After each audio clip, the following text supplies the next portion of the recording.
আলী ইবনে জাদ রাহমাতুল্লাহি আলাইহি মুসনাদ ইবনে জাদ কিতাবের যে দারুল কুতুবুল ইলমিয়া বইতে ছাপা এই কিতাবের মাত্র 413 নম্বর পৃষ্ঠার মধ্যে একটা সহিহ হাদিস উল্লেখ করতেছেন, হাদিস নাম্বার 2825। যারা কথায় কথা হাদিস নাম্বার বলেন, মিলায় নেন। দেখেন, আমরা যেটার পক্ষে ছিলাম, আমরা যেটা যেই মতের উপর ছিলাম, আমাদেরটাই সহিহ সুন্নাহর মধ্যে রয়েছে। আপনারা ধোঁকাবাজদের সঙ্গে ইসলামের কোন সম্পর্ক, আরো বড় করে বলতে হবে, ধোঁকাবাজদের সঙ্গে ইসলামের কোন সম্পর্ক।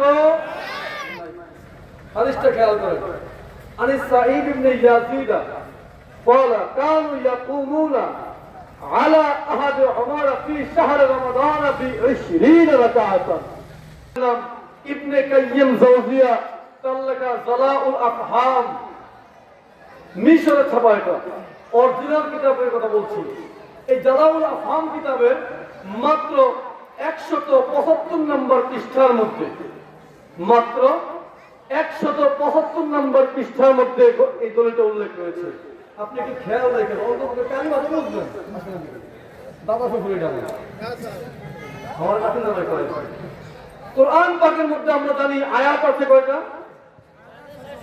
6666 আয়াত।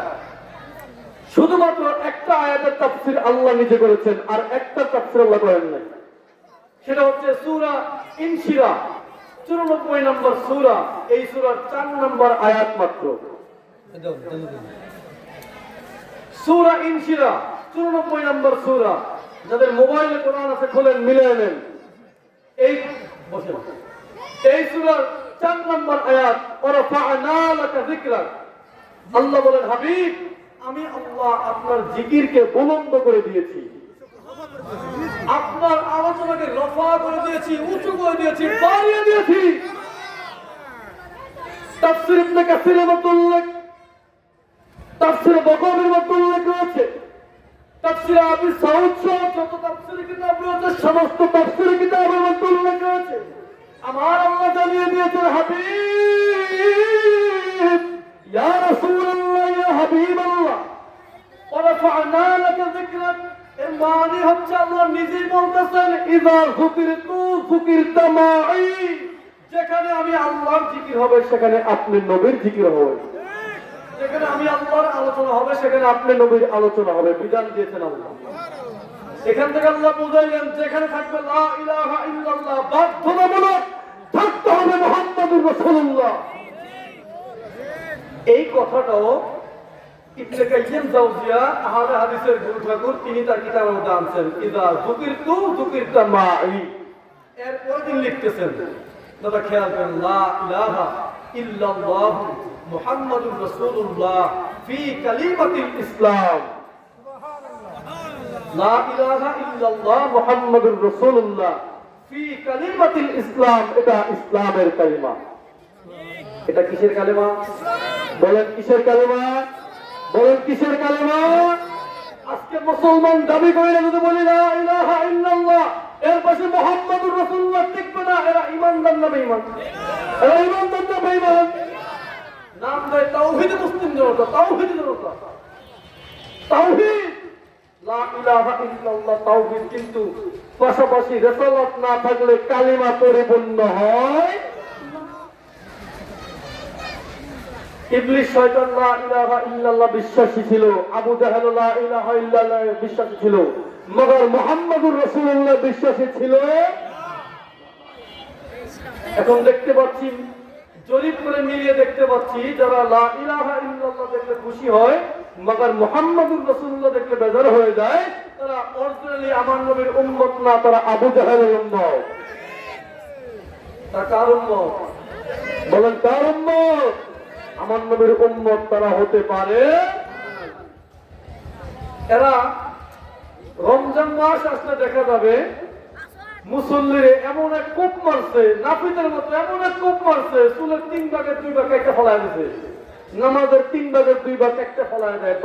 20 টাকার তারাবি নামাজ আজীবন পড়ছেন, রমজান মাস আসলে এমন এক কোপ দেবে বলবে 8 টাকা। আসেনি? বলেন হয়নি ফটো এরকম? এই মধুখালী থানায় নাপিতের কাজ কি? বড় চুল, আমার চুল তো ছোট আছে ঠিক না? আমারটা ব্যালেন্স আছে, ঠিক আছে। মোটামুটি যাদের চুল বড় আছে তারা নাপিতের কাছে যান, কি করবে? চুল কাইটা খাটো করবে। কিন্তু এমন এক নাপিত বের হয়েছে ইসলামের মধ্যে, তারা ইসলামের দোহাই দেয়, শায়েখের দোহাই দেয়, সহিহ হাদিসের দোহাই দেয়, তারা আমাদের মধ্যে এসে আমাদের আমল কাইটা ছোট করে। এদের সাথে ওই নাপিতদের সাথে কোনো পার্থক্য দোহাই দেয় তারাবি নামাজ 8 রাকাত, অথচ একটা সহিহ হাদিস খেয়াল করে ইমাম বুখারী রাহমাতুল্লাহি আলাইহি, তার নাম তো আমরা শুনছি সবাই। ইমাম বুখারী রাহমাতুল্লাহি আলাইহি কে গো?